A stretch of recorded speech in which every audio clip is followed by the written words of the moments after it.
Hello everyone, I welcome to Ilmiyat foundation. मैं हूं नदीम अहमद। तो दोस्तों, इस समय पूरी दुनिया रूस यूक्रेन पर नज़र बनाए हुए है। ये दोनों देश युद्ध में बर्बाद हो रहे हैं, लेकिन हिंद महासागर में मौजूद हमारा पड़ोसी देश श्रीलंका इतिहास के सबसे गंभीर आर्थिक और मानवीय संकट का सामना कर रहा है। श्रीलंका के लोग खाने पीने की चीज़ें भी नहीं खरीद पा रहे हैं और बेरोजगारी रिकॉर्ड स्तर पर पहुंच चुकी है। इस वीडियो में हम श्रीलंका की सिचुएशन को जानने की कोशिश करेंगे कि आखिर श्रीलंका इस हाल तक कैसे पहुंचा और किस तरह श्रीलंका चीन के जाल में फंस चुका है। साल 2020 के अनुसार श्रीलंका की पॉपुलेशन 2 करोड़ 19 लाख थी और श्रीलंका में बेरोजगारी दर 4.5% थी, जो कि इस समय बढ़कर 6.5% पहुंच चुकी है।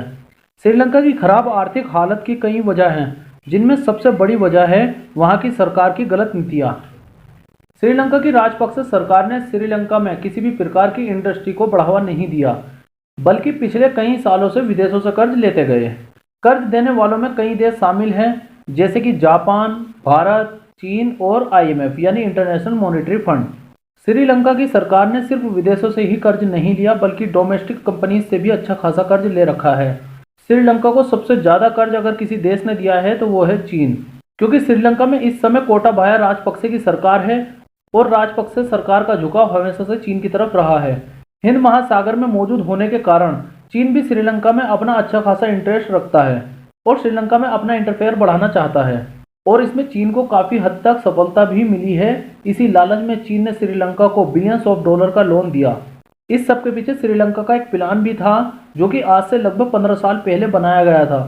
श्रीलंकन गवर्नमेंट ने सोचा कि जैसे हमारे यहाँ कोलंबो शहर है, जिससे हम मिलियंस ऑफ डॉलर कमाते हैं, क्यों ना एक और शहर तैयार किया जाए जिसमें एयरपोर्ट, बिजनेस सेंटर, सी पोर्ट, मैन्युफैक्चरिंग हब, कई इनकम के स्रोत हम तैयार कर सकें, जिनके द्वारा श्रीलंका को खूब कमाई हो।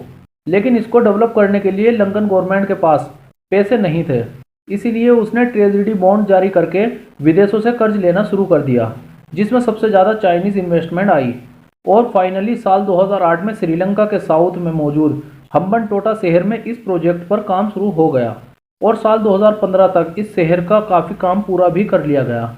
इस शहर की सबसे फेमस चीज़ थी हम्बनटोटा बंदरगाह, जिससे श्रीलंकन गवर्नमेंट को सबसे ज़्यादा इनकम की उम्मीद थी। वहाँ की सरकार ने सोचा था कि इस पोर्ट पर हज़ारों शिप आकर रुकेंगे, जिससे काफ़ी रेवेन्यू मिलेगा। पर साल 2017 में ये प्रोजेक्ट सबसे बड़ा डिजास्टर साबित हुआ, जब यहाँ केवल 44 शिप ही रुके। इसके बाद श्रीलंका की सरकार ने इस पोर्ट के 80% शेयर बेचने का मन बनाया, जो कि एक चाइनीज़ कंपनी ने खरीद लिए, और इस तरह धीरे धीरे श्रीलंका चाइना के आर्थिक जाल में फंसता चला गया। अब चाइना दिए गए पिछले कर्ज भी वापस मांगने लगा, लेकिन श्रीलंका के पास तो पैसा ही नहीं था। इसलिए श्रीलंका की सरकार ने हम्बनटोटा पोर्ट 99 साल की लीज पर चीन को ही दे दिया।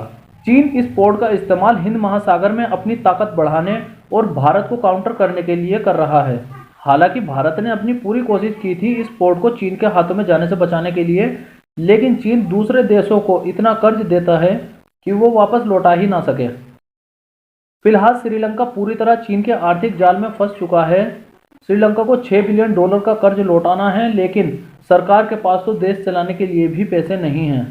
श्रीलंका में महंगाई रिकॉर्ड स्तर पर चल रही है। जनवरी 2022 में जहां श्रीलंका का रुपया 200 रुपये पर डॉलर चल रहा था, वहीं आज जब मैं ये वीडियो रिकॉर्ड कर रहा हूँ, श्रीलंकन रुपये की वैल्यू $1 के मुताबिक 254 रुपये पहुँच गई है। श्रीलंका को इस आर्थिक संकट में कहीं भी उम्मीद की किरण नजर नहीं आ रही।